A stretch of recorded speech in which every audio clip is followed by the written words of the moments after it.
L'heure du débat, toujours en direct sur CNews, avec aujourd'hui Véronique Jacquier. Bonjour à vous. Bonjour. Journaliste à Sud Radio. Et Philippe-Henri Honegger. Bonjour. Bonjour. Avocat pénaliste. On va parler de ce débat qui arrive à l'Assemblée nationale aujourd'hui, qui est un sujet extrêmement sensible. On parle du projet de loi Asile et Immigration, qui fait débat au sein même de la majorité. Marine Le Pen, patronne du Front National, tenait une conférence de presse il y a quelques instants à peine. On l'écoute et on en discute après. Quoi qu'en disent les bien-pensants, l'immigration a une partie prépondérante dans l'insécurité qui gangrène nos banlieues, nos villes et désormais nos villages. Les chiffres parlent d'eux-mêmes. Environ 9% de la population est étrangère. Ce taux est de 22% dans les prisons. Autre enjeu tout aussi important, un enjeu civilisationnel. L'immigration de masse, qu'elle soit régulière ou irrégulière, porte atteinte à nos modes de vie, à nos coutumes, à nos traditions et souvent à nos valeurs. Marine Le Pen qui donne le ton. Les débats promettent d'être particulièrement houleux au Palais Bourbon sur cette question de l'asile et de l'immigration dans un contexte de crise migratoire extrêmement tendue. Est-ce que c'est un sujet qui risque de poser problème à Emmanuel Macron, tant les positions sont extrêmes sur ce sujet, Véronique ? Alors, il y a deux choses. La première, il faut remettre les choses dans leur contexte, c'est que c'est une énième loi. Et il y a déjà eu une loi sur le droit des étrangers en 2016. Il y a eu la réforme du système d'asile en 2015.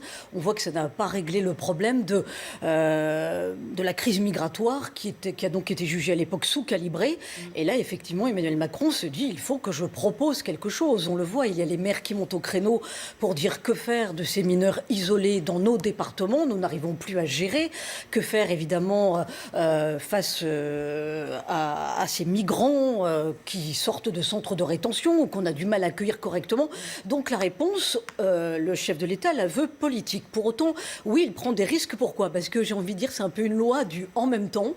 C'est une fermeté qui est en trompe-l'œil. Ça ne convient pas Marine Le Pen, ça ne convient pas à Marine Le Pen, ça ne convient pas aux Républicains, ça ne convient pas non plus à certains de la République En Marche qui trouvent que cette loi est trop ferme. Et il y en a qui sont en train d'être rappelés à l'ordre et par Christophe Castaner, le patron de la République En Marche, et par Richard Ferrand. Ils leur ont dit, attention, vous ne franchissez pas la ligne rouge, on vous demande de voter ce texte. C'est-à-dire que c'est quand même une grande première. C'est une menace d'exclusion très claire, hein, voilà. Pour ceux qui fronderaient en quelque sorte. Voilà, c'est quand même une grande première. On leur dit non, en gros, tu n'as pas le droit de faire ce que tu veux, tu ne t'abstiens pas ou tu ne votes pas non.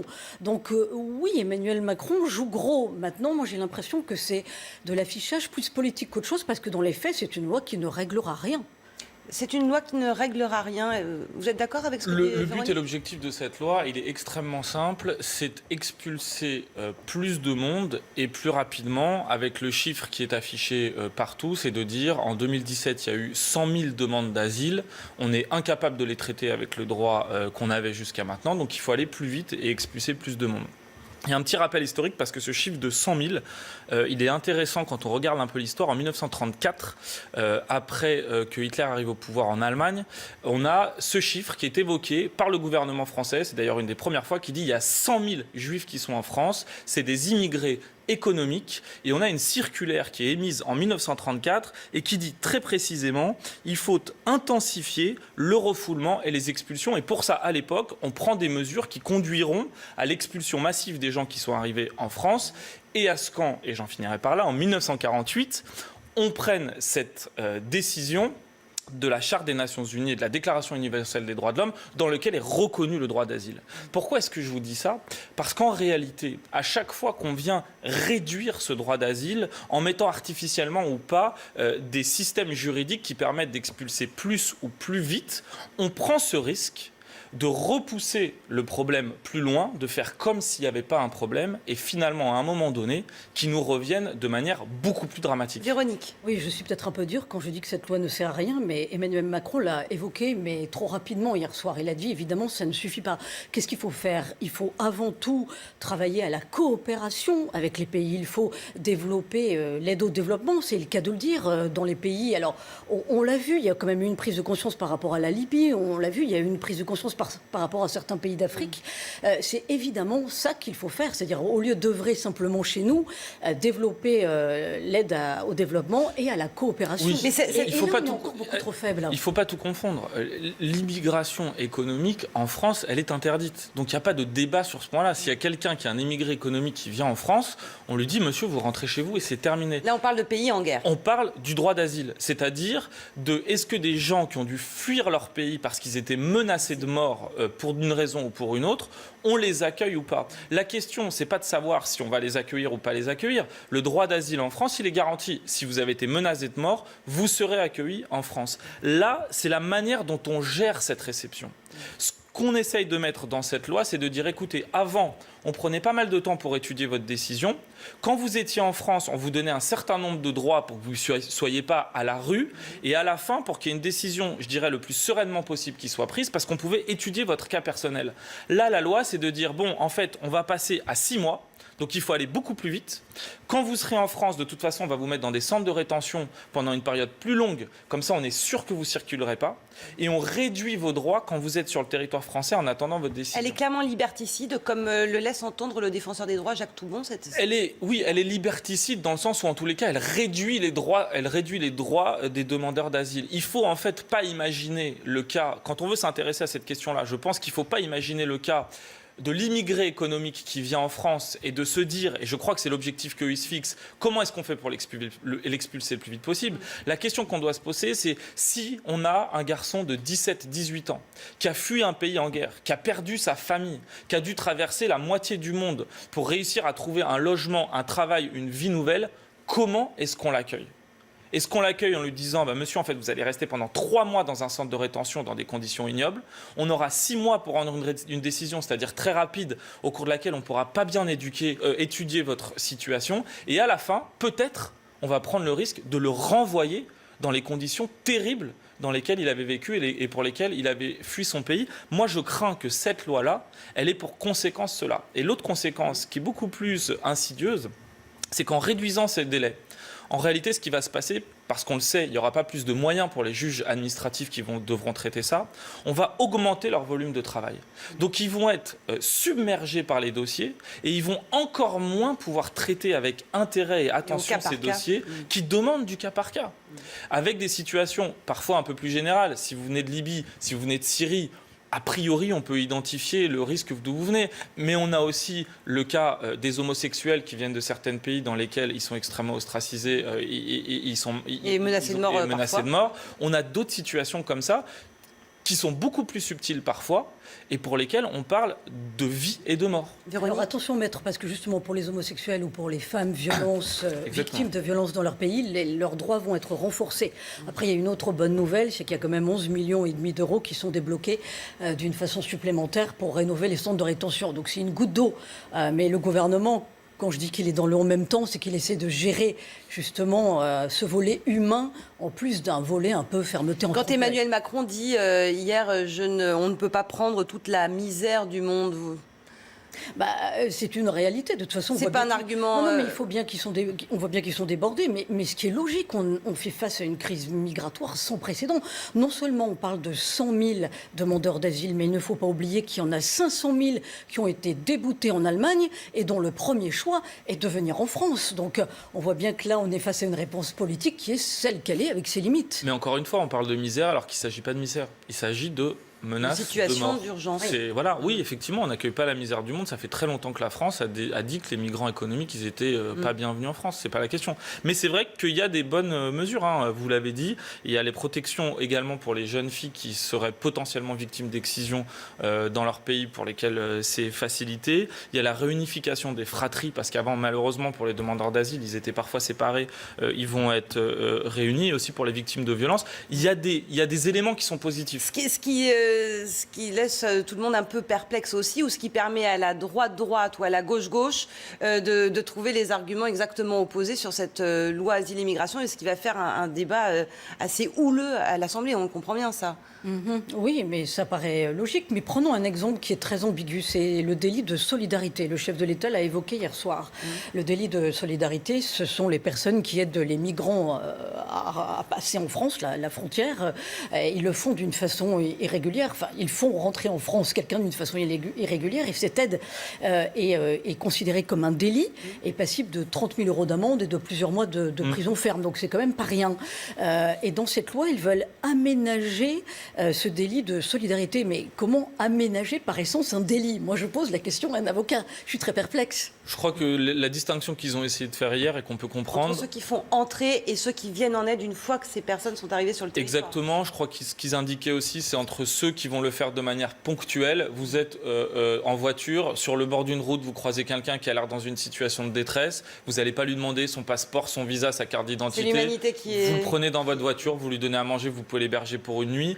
Aujourd'hui, en faisant ça, on peut être condamné devant les tribunaux. Je crois que c'est ça qu'ils veulent aménager, mais ça ne les empêche pas de continuer à vouloir condamner des situations où c'est quelqu'un qui, par exemple, ferait ça régulièrement, mais toujours dans un cadre de solidarité. On ne parle pas de passeurs qui gagnent leur vie en faisant passer des gens, mais si vous prenez tous les jours la même route, que tous les jours sur cette route, comme c'est le cas à la frontière entre l'Italie et la France, vous voyez des gens dans des situations de détresse et que régulièrement vous les prenez dans votre voiture... À partir de combien de temps on pourrait être passible de... Je pense que c'est ce qui va être débattu, c'est-à-dire la notion de habituel, à partir de quand ça devient habituel. Mais est-ce que quand on aide des gens qui sont dans le besoin, que ça devienne habituel, ça soit vraiment quelque chose qui doit être plus puni que quand c'est ponctuel? Je ne suis pas certain que ça soit une évidence pour tout le monde.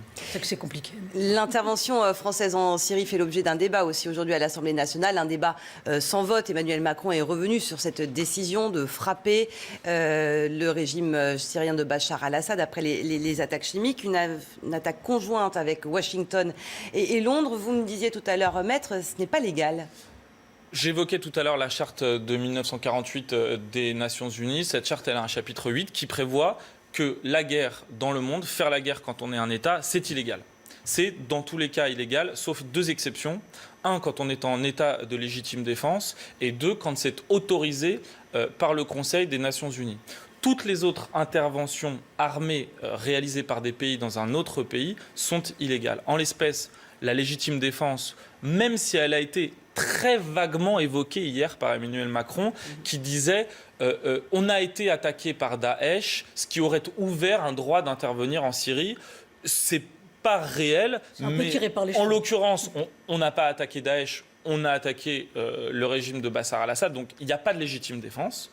La deuxième question, c'est est-ce qu'il y a eu une résolution des Nations Unies qui a permis cette intervention? Mais non, et pour cause, la réponse, c'est non, russe. parce qu'il y a un veto russe. Mais ça, c'est le jeu du Conseil des Nations Unies.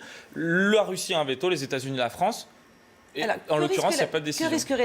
Que peut risquer la France? Alors, ce qui est très intéressant, c'est qu'il existe des crimes de guerre qui sont prévus par le statut de Rome de la Cour pénale internationale, à laquelle la France est partie. Donc un dirigeant français qui commettrait des crimes de guerre pourrait être poursuivi devant la Cour pénale internationale.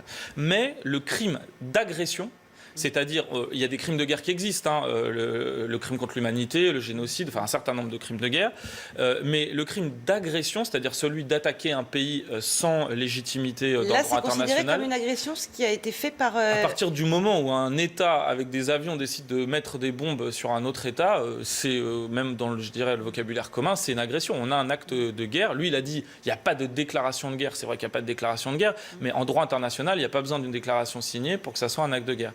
Le crime d'agression, il n'est pas encore prévu par le droit international de la Cour pénale internationale. Et c'est le hasard du calendrier, il doit être mis en œuvre à partir de juillet 2018. Pour les 20 ans de la Cour pénale internationale, il y a une grande fête, une cérémonie qui est prévue pour justement commencer à mettre en œuvre ce crime d'agression. Le timing est positif pour l'État français et pour Emmanuel Macron, parce qu'il n'est pas impossible que ce genre d'acte puisse se retrouver pour être poursuivi devant la Cour pénale internationale. Une limite néanmoins, pour que ce crime soit poursuivi, ce qui est prévu dans le futur, c'est qu'il faut une résolution du Conseil des Nations Unies. Et là, la France, elle a le veto. Donc naturellement, si jamais le président ou d'ailleurs un Français est poursuivi, il pourra mettre son veto. Véronique Jacquier, sur cette décision d'Emmanuel Macron, Édouard Philippe va en parler tout à l'heure à l'Assemblée nationale. C'est important de recontextualiser parce que certains ont ciblé une décision unilatérale, même s'il peut évidemment la prendre en tant que chef des armées.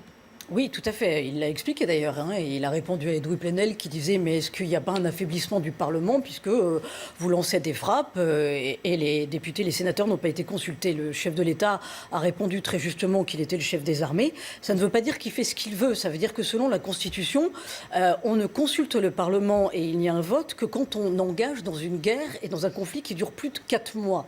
Et là, le chef de l'État hier soir a bien pesé ses mots. Il a dit frappe de représailles. Je ne mène pas une guerre.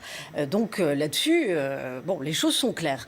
Après, représailles, pardon, en opposition un peu à agression, le terme qu'on utilisait tout à l'heure. La représaille, en droit international, par définition, c'est interdit. C'est interdit. Bon, on n'a pas le droit. Voilà, pour la précision. De toute façon, c'est interdit. Donc, effectivement, Emmanuel Macron risque quand même de se faire taper sur les doigts. Après, on voit bien qu'il ne convainc pas grand monde, a priori. On va le voir à l'Assemblée cet après-midi. Pourquoi ? Parce qu'il aurait pu attendre tout simplement une semaine le rapport de l'Organisation pour l'interdiction des armes chimiques. Les experts doivent remettre leur rapport dans une semaine. Secondo, il a suivi Donald Trump. Il a dit hier soir dans les coulisses de l'interview qui a duré 2h40, il a dit qu'il avait voulu donner une leçon à Vladimir Poutine, qu'il avait voulu lui montrer que lui aussi prenait sa part. C'est un petit peu dangereux quand même, on a l'impression qu'on est dans l'ivresse du pouvoir de la part d'Emmanuel Macron. Donc il faut faire attention sur ces questions-là. On est loin de Jacques Chirac qui avait quelque part un peu plus les pieds sur terre peut-être. Et qui, dans la même situation à l'époque, avait dit il n'y a pas de légitime défense, contrairement à ce que disaient les États-Unis. Il n'y a pas de résolution. On parle de l'Irak. De l'Irak, oui. Il n'y a pas de résolution de l'ONU, donc on n'y va pas. Il aurait été sage, à mon avis, de suivre cet enseignement et de respecter le droit international. Et puis des frappes, pourquoi faire ? Parce que la suite, voilà, en gros, ça n'a servi à rien sauf à jouer les gendarmes. Et la guerre en Syrie, c'est quand même 350 000 morts depuis 7 ans. Là, on parle de 42 victimes. Alors même si, comme le dit Hubert Védrine, évidemment, une arme chimique, c'est un tabou quand on l'utilise. Bon, est-ce que tout ça pour ça, je pense que Emmanuel Macron ne gagne pas au change. Et il en sera question donc à l'Assemblée nationale cet après-midi. Merci beaucoup à tous les deux d'être venus débattre sur le plateau de CNews. Vous restez avec nous dans un instant. On parlera de cette piste évoquée pour la prise en charge des personnes âgées dépendantes, celle d'une deuxième journée de solidarité. À tout de suite.